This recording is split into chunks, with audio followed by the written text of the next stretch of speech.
Sumunod eh. Napakagandang verse naman ito na Pili Mati James. Haba pero madali ko nawain. Sino naman? Oo, napakadali ko nawain. Sa akin yung number 6. 28:6. Magiging mapalad ka sa iyong pagpasok at magiging mapalad ka sa iyong paglabas. Ang ibig sabihin nito, simula nang nakapasok ako rito sa lugar na to, parang napakagaan niya. Yung kakalimutan mo yung dati mong ginagawa. Kasi dito ka ni Lord dinala sa lugar na to, dito ka magbabago at may magbabago na magbabago. At tulad ng ito na, ang aking mahal na partner, ito nagbago na. Saka yung nawawala yung nagbago rito, nagiging hindi na kami palaaway. Saka lumalabas kami rito tuwing linggo na maganda pag hindi naman sa itinataas namin yung ugali. Meron din talagang hindi magandang pananalita. Pero simula nang dumating kami rito, lalawak at lalawak ang lupa. Ayan na, lumawak na. Tinanggalan na naman.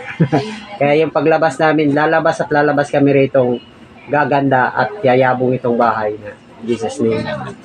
Kaya pagpasok namin dito, mapalad ka sa iyong pagpasok at magiging mapalad ka sa iyong paglabas.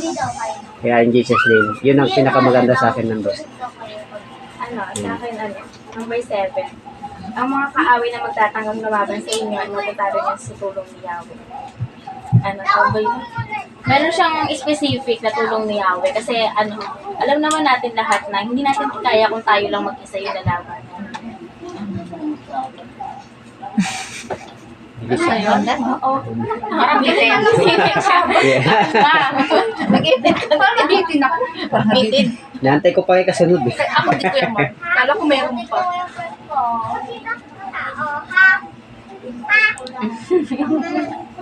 Sino pa? Nagtuturuan. Marami na. Pati itong number 8. Igawad sa inyong ng Panginoon ng kanyang pagpapala sa inyong mga kamali at sa lahat ng patutunguhan mo ng iyong kamay ay pagpapalain kanya sa lupain ay binigay sa iyo ng Panginoon mong Diyos. Ito pa rin. Dito tayo. Sarap lahat ng verse, Sarap ng ano. Sumunod ka lang, magtiwala ka lahat ng hahawakan mo.